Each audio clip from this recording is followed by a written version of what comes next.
Рэканструкцыю будынка былой школы-інтэрната, зачыненай 4 гады таму назад, пачалі яшчэ летась. Менавіта тут было вырашана размясціць буйную амбулаторна-паліклінічную службу, якая змагла пад адным дахам аб'яднаць адразу і дарослую, і дзіцячую паліклінікі, а таксама жаночую кансультацыю. Год спатрэбіўся будаўнікам для завяршэння першай чаргі будоўлі.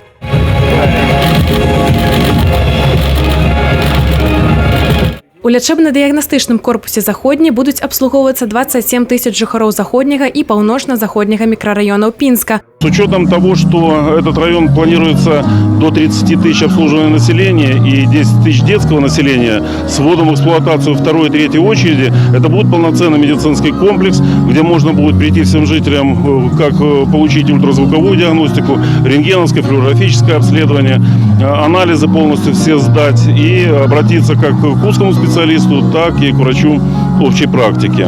Кошт рэканструкцыі склаў 1,5 мільёна рублёў. Сродкі былі цалкам выдаткаваны з гарадскога бюджэту. А вось што тычыцца тэхнічнай укамплектаванасці, то тут свой значны ўнёсак зрабіла Міністэрства аховы здароўя. Здесь есть хорошая диагностическая база. Очень важно, что все увязано с теми учреждениями, которые сегодня уже оснащены. Это, например, лабораторная служба, это служба оказания специализированной помощи. На чарзе увод у эксплуатацыю жаночай кансультацыі і дзіцячай паліклінікі. На гэта яшчэ спатрэбіцца каля 1,5 мільёна рублёў. А вось на наступны сацыяльны аб'ект пайшло значна больш сродкаў. Новыя дзіцячыя яслі-сад у Пінску абышліся в обласці ў амаль 8 мільёнаў рублёў. За гэтыя сродкі пінскія будаўнікі з нуля ўзвялі трохпавярховы будынак з прасторнымі заламі, гульнявымі, спальнымі, уласным басейнам і нават грузавым ліфтам. Згодна з праектам, новы сад разлічаны на 240 месцаў, але яго фактычная укамплектаванасць может досягать 323 человек. Я рад, что и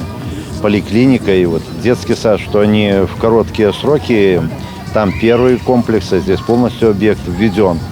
Да, затратили немало денег. Вот на этот объект затрачена сметная стоимость была 8 миллионов белорусских рублей, а строители за счет того, что вот быстро строили, значит, обошлось 7,7 миллиона рублей.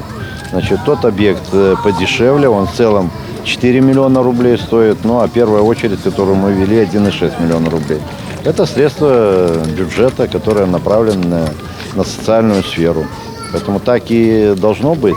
Мы ежегодно где-то в здравоохранении и около 30 миллионов рублей направляем на эти цели, на строительство, на реконструкцию. Такая же сумма примерно и на образование. Но это с учетом и оборудования, значит, которое необходимо для этих объектов. До речі, Пінскі сад не адзіная ў обласці новая установа адукацыі. Аналагічны аб'ект адкрыюць сёлета ў Баранавічах. Яшчэ адзін сад, але ўжо ўдвая большы, адкрыецца ў Брэсце. Там жа з'явіцца і самая буйная ў обласці школа на 1500 месцаў. Тацяна Будгусаім, Алеся Семановская, Александр Дзячэнка, тэлерадыёкампанія «Брэст».